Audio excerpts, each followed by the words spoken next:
in Surah Hujurat, chapter number 14 and verse number 6, that whenever you get information, you check it up before you pass it on to the third person. Unfortunately, almost all of the media throughout the world, they do not follow this guidance given in the glorious Quran.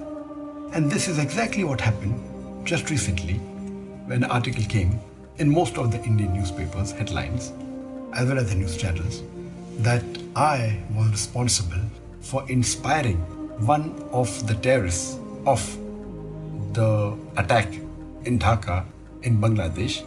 I inspired him to do this act of killing innocent human beings. I did a little research and I had to find out what was the story behind this. And when I spoke to the Bangladeshi official government people, they told me that they do not believe that I inspired this Bangladeshi terrorist to do this act of killing innocent people. That's the different issue. That yes, he was my fan. And there are millions of fans of mine throughout the world. And particularly in Bangladesh, Alhamdulillah, more than 90% know me and more than 50% are my fans. So he may have been my fan, but to say that I inspired him to kill innocent human beings is devilish. But this story occurred the first time in one of the leading newspapers of Bangladesh, the Daily Star.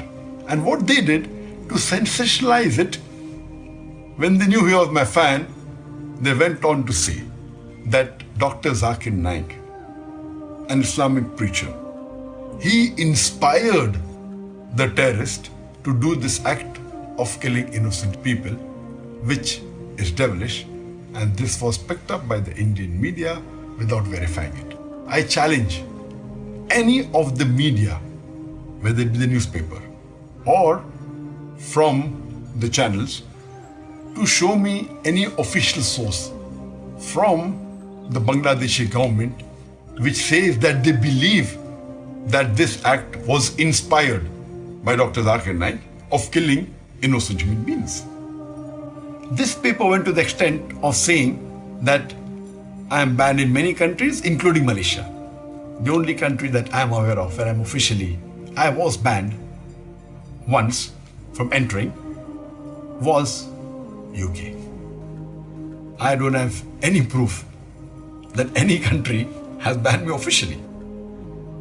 And Malaysia banning me, it is illogical because this paper doesn't know, neither does the Indian press knows. If they had done little research, they would have realized that less than 3 years back, in 2013, I got the Toko Mal Hijri Award, which is the highest award of Malaysia, which is given every year to a Malaysian and once in a blue moon to a foreigner. Alhamdulillah, by the grace of Allah subhanahu wa ta'ala, in the last 25 years, I was the 4th foreigner who got this award. And this award was given to me by the King of Malaysia and the Prime Minister of Malaysia. And since I've been awarded the highest award, do you think that they gave an award to a person who promotes terrorism? Do you think the Malaysian intelligence is so stupid? And this paper said it, and the Indian news media picked it up without verifying it. And just for the information, I was there in Malaysia just hardly less than 3 months back. In April, I had an official lecture tour to Malaysia. I was called by the Chief Minister of Terengganu and I gave a lecture. Yes, there were some Hindu organization by the name of Hindraf who objected and said that I should not be allowed to give speeches, I should be banned, and there was a strong reaction from the Muslim community. All the Muslims of Malaysia gathered together and they disagreed with it.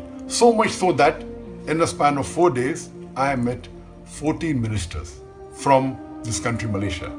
I met the Prime Minister, I met the Deputy Prime Minister, Home Minister, Religious Minister, Sports Minister, Education Minister, Telecommunication Minister, on and on. In 4 days. Never in my life have I met more than 15 ministers in a span of 4 days.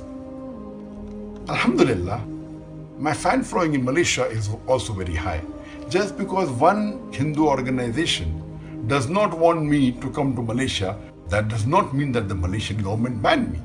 So this newspaper in Bangladesh, the Daily Star, says something which is unauthentic. From where did they get this? I don't know. Maybe from some website of some fanatic organization, and they give it in the newspaper, and the Indian media picks it up, and most of the news channels, many of the newspapers give as headlines that Dr. Zakir Naik is banned in many countries, including Malaysia, which is absolutely wrong.